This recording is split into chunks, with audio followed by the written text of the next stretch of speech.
네, 안녕하십니까? 제일 어색한 시간, 인사하는 시간입니다.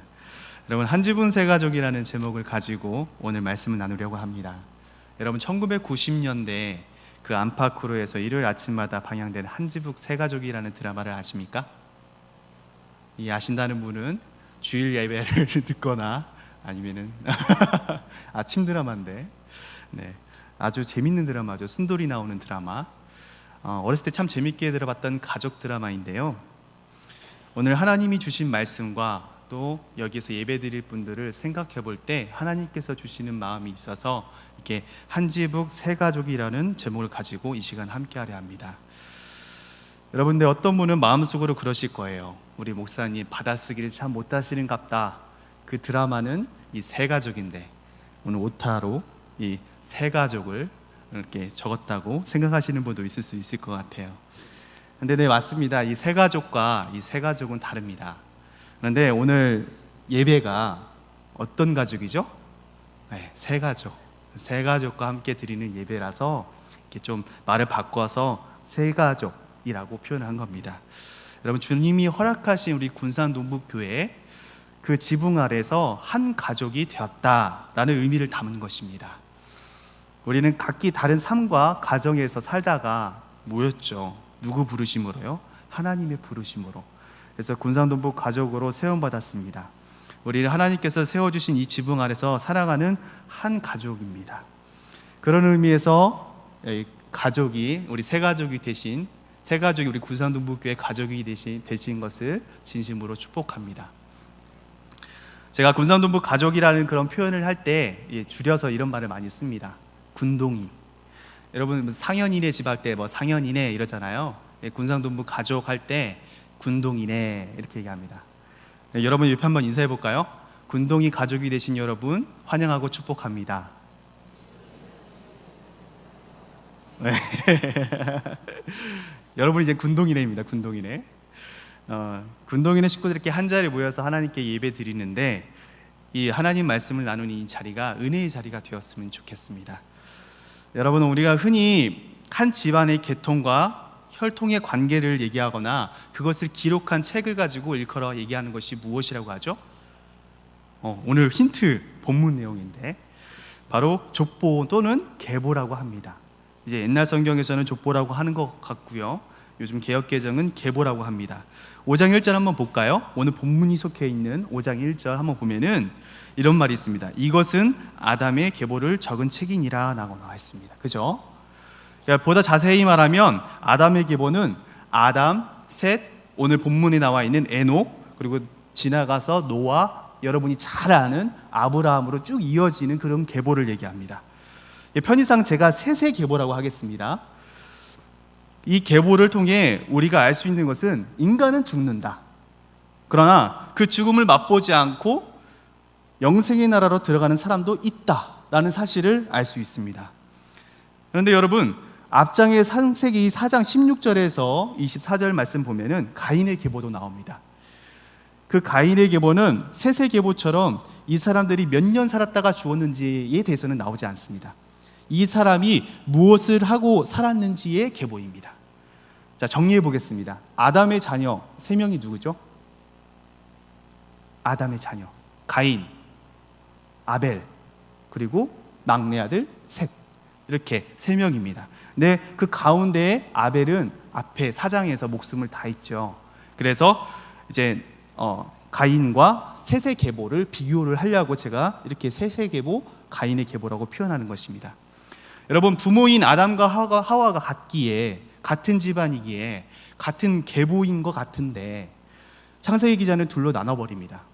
의도가 있겠죠. 여러분, 질문하겠습니다. 하나님께서는 어느 계보에 관심을 둘까요? 하나님께서는 어느 계보에 있기를 바랄까요? 우리 군동인의 가족이 어느 계보에 서기를 바랄까요? 성경을 보면 하나님이 아담의 계보에 셋의 이름을 넣은 것을 볼 수 있습니다. 그 뒤에 계보가 계속 이어지는 섭리까지 보여주십니다. 그러니까 셋의 계보에 관심이 있으신 거죠. 여러분이 그 셋의 계보에 이어져서 하나님의 섭리를 받기를 원하시는 거죠. 두 계보를 풀어서 이렇게 살펴보면 이렇습니다. 하나님이 우리를 볼 때 중요하게 보시는 것이 무엇인지 알 수 있는데요, 가인의 계보처럼 이 땅에서 무엇을 했느냐를 중요하게 바라보시는 게 아니고요, 그분의 관심은 너가 생명의 왕노릇을 하며 살고 있는가를 바라본다는 것입니다. 예수님이 이 땅에 보내신 이유가 바로 그것 때문이죠. 여러분, 가인의 계보를 보면요, 가인의 계보는 탐욕 덩어리의 가족이었습니다. 살아가면서 내가 어떤 직장을 가졌는지, 무엇을 하는 사람인지, 어느 학교에 나왔는지, 그리고 내 아파트는 자가인지, 평수는 몇 평인지, 그거에 집착하면서 삶의 목적을 두고 사는 사람이었습니다. 그러니까 나의 탐욕을 채우면서 살아가는 사람이었죠. 가인과 그의 후손들이 그랬습니다. 가인의 계보를 한번 볼까요? 4장 16절에서 17절에 보면요, 노 땅에 거주했던 거주하고 나서 에녹이라는 아들을 낳습니다. 그리고 나서 하는 것이 성을 쌓습니다. 여러분, 가인이 성을 쌓을 정도로 재력가가 되고요, 권력가가 됩니다. 그 가인의 계보 중에서 포인트를 줘야 되는데, 이 가인은 성을 쌓다는 것에 포인트를 준 겁니다. 그만큼 거기에 관심을 갖고 목표를 가지면서 살았다는 것이죠. 가인의 후손도 마찬가지입니다. 가인의 후손 중에서 가인이 좀 잘 사니까 금수저로 태어난 라멕이라는 사람이 있는데요, 밑에 보면 나옵니다. 그 라멕이라는 라멕은 여자를 좋아했습니다.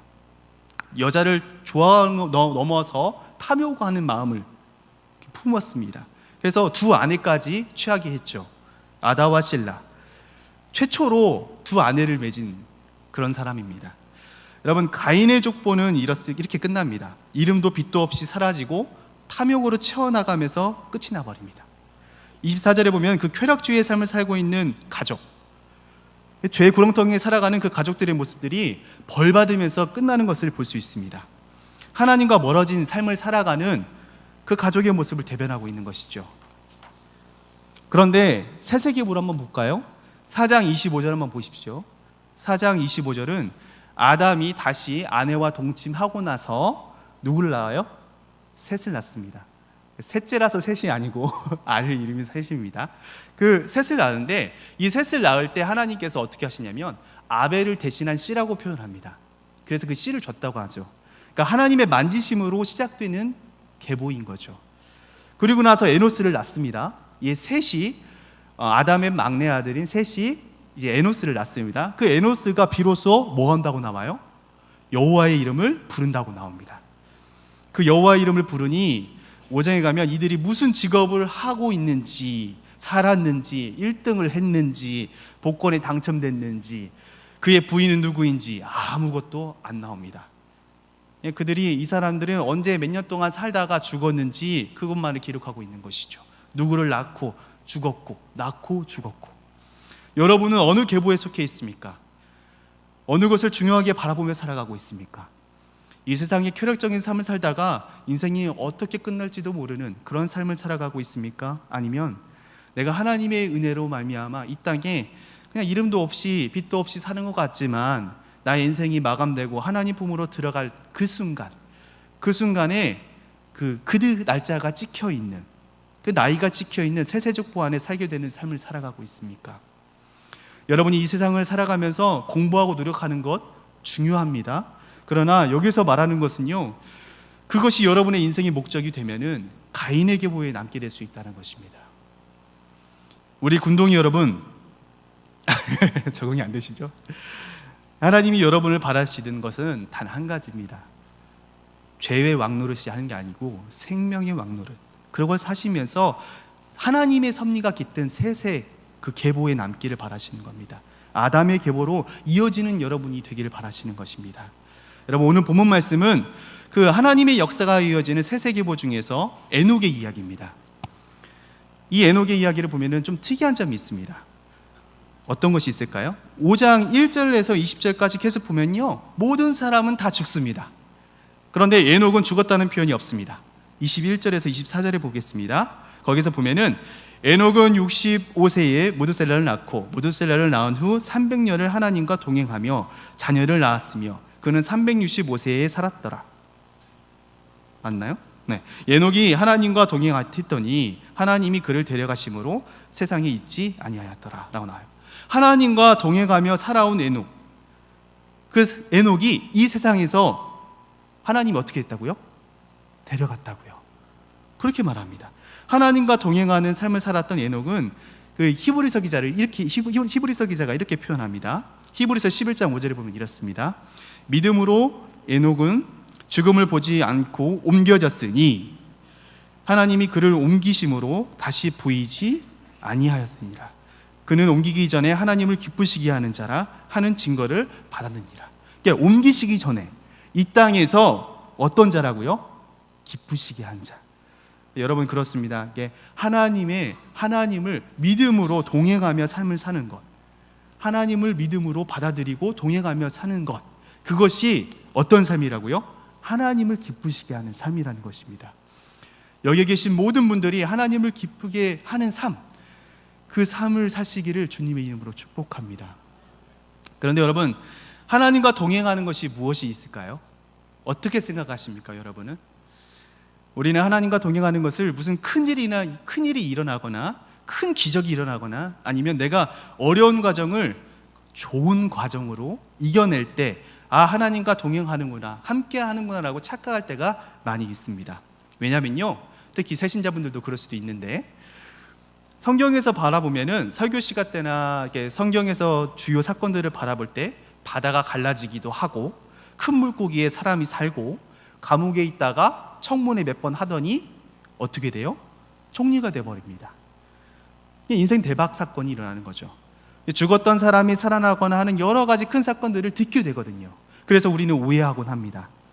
근데 여러분, 만일 여러분 가운데 하나님의 동행을 이렇게만 생각을 하신다면 오늘 이 에녹을 보면서, 에녹의 사건을 보면서 생각을 바꾸시길 바랍니다. 에녹이 어떤 사람이라고 말하고 있나요? 하나님을 동행하면서 무엇을 했는지 한번 볼까요? 22절 한번 보겠습니다. 22절에 보면은 자녀를 낳았습니다 라고 나옵니다. 자녀를 낳았다라고 나옵니다. 하나님과 동행하며 어떤 화려한 일을 한 것이 아닙니다. 어려운 시험을 이겨내는 일을 했다고도 안 합니다. 믿음으로 하나님과 동행하며 기쁘게 한 대표적인 일은 자녀를 낳았다는 것입니다. 극히 평범한 삶이고 특별한 삶이 아닌 하나님의 순리대로 삶을 살아가는 그런 삶인 거죠. 그것을 표현했습니다. 여러분, 이런 에녹을 하나님께서 기쁘게 한 자, 네가 나를 기쁘게 한 자구나 라고 말씀하신 겁니다. 그 에녹은 365살이 되었을 때 죽음의 때가 아닌 승천의 때가 되어서 하나님 품 안에 영원토록 지금도 살아가고 있을 것입니다. 여러분, 그 에녹의 삶이 하나님의 동행했다는 300년 동안 아무 일도 없었겠습니까? 사람과 다툼도 없고 집안에 어려움도 없고 자식이 아프거나 그런 것도 없고 그러겠습니까? 아닙니다. 에녹은 힘들 때나 슬플 때나 하나님과 동행하는 삶을 살았습니다. 하나님은 함께 해주셨습니다. 왜요? 에녹이 하나님을 믿고 따랐기 때문입니다. 하나님과 동행하는 삶은 내가 살아가는 현장에서 나에게 주어진 그것 안에서 하나님과 함께 처리해 나아가면서 살아가는 것입니다. 특별한 사건만 있을 때만이 동행하는 것이 아니라 나의 평범한 삶 속에서도 하나님과 동행하는 삶을 말하는 것이죠. 여러분, 다른 성경에서도 얘기합니다. 노아 사건 아시죠, 여러분? 창세기 6장 9절에서 12절에 보면요, 땅이 부패되었다고 나와요. 그때 노아에게 하나님이 뭐라고 하시죠? 하나 중 사건이 뭐죠? 큰 배를 지어라 라는 겁니다. 하나님과 동행했다고 표현하거든요. 6장에 하나님과 동행한 노아의 삶은 승리의 삶이었습니다. 하나님의 말씀에 순종하는 삶이었습니다. 그런데 하나님과 동행한 노아에게 하나님이 주신 것은 이 군산에 있는 현대중공업에서 잘 만든 배가, 아주 큰 배를 주신 것이 아니라 그냥 함께 하시는 거였습니다. 그래서 완성된 배를 주시는 것이 아니라 하나하나 재료를 찾아가며 다듬고 세우고 조립하고, 그래서 120년 동안이나 하나님과 동행하며 배를 만들었던 것입니다. 역청을 순수 준비하고 바르면서 하나님께 은혜에 감사하고 찬양하고 그런 삶을 살았다는 것이죠. 여러분, 동행하는 것 너무 큰 기적을 바라고 계십니까? 우리의 삶 자체가 하나님과 동행하는 것임을 다시 한번 고백하는 여러분 되시길 바랍니다. 동행하는 것은 마음을 같이 하고 뜻을 함께 하는 것입니다. 나 혼자 잘냈다고 해서 동행할 수 없죠. 같이 마음을 맞아야 되죠. 동행하는 여행 여러분 어떻습니까? 부부끼리 가거나 연인끼리 갈 때 마음 안 맞으면 어떻죠? 난 저기 가고 싶고 여기 가고 싶고 갈 수가 없죠. 동행하지는 못합니다. 하물며 우리의 인생 같이 동행하는 것 쉬운 게 아니지요. 근데 우리는 하나님과 함께 동행할 때 어떻게 해야 돼요? 같은 마음 같은 생각을 가져야 되는데 우리는 하나님의 말씀을 계속 보면서, 오늘 담임 목사님께서 그런 말씀 많이 하셨던 것 같아요. 그 말씀을 보면서 그 말씀을 나에게 받아주고, 그래서 그 말씀이 나의 삶 속에서 함께 했을 때, 그때 내 삶 속에서, 평범한 내 삶 속에서 동행하는 삶, 그리고 하나님의 은혜가 넘치는 삶이 되지 않을까 생각됩니다. 여러분, 아모서 3장 3절에도 이런 말이 있습니다. 두 사람이 뜻이 같지 않은데 어찌 동행하겠느냐라고 나옵니다. 여러분, 하나님의 말씀이 나오는 그 뜻 계산하지 마십시오. 그냥 믿음으로 받아주십시오. 그래서 여러분 삶 속에서 적용해 나가며 승리해 나가며 부딪히며 이겨나갈 때 그 시간이 언제인지 모르지만 그 매 순간이 다 은혜의 시간이 되실 겁니다. 성경은 얘기하죠. 에녹은 몇 년 동안 하나님과 동행했다고요? 300년 동안. 300년 동안 했습니다. 여러분, 하나님이 나에게 하실 계획이 있는 것에 대한 믿음으로 동의하셔야 됩니다. 그분의 은혜로 나의 삶 속에서 계획을 이뤄나가신다는 그분의 능력을 신뢰하고 그분을 믿고 따라 나갈 때 내 삶이 진정으로 하나님과 동행하는 삶이 될 것입니다. 함께 사는 것, 그리고 동행하는 것, 이것이 여러분 지금 이 순간까지 없었다면 다시 한번 되돌아보시길 바랍니다. 내가 탐욕의 길을, 그것을 목표로 삼고 갔다면 가인의 계보에서 어디 계보로요? 셋의 계보로 예수 그리스도로 말미암아 옮기시고요. 그리고 내가 에녹이 하나님과 동행하지 않는 65세 이전의 삶을 살았던 사람이라면 성령님의 도우심으로 65세부터 300년간 하나님과 동행한 삶으로 살아가는 그 모습으로 변모되는 여러분의 삶이 되시길 바랍니다. 히브리서 기자는 그것을 다시 한번 얘기해보면은, 믿음으로 하나님과 동행하는 삶을 살아온 너의 인생은 나의 기쁨이었다 라고 얘기합니다.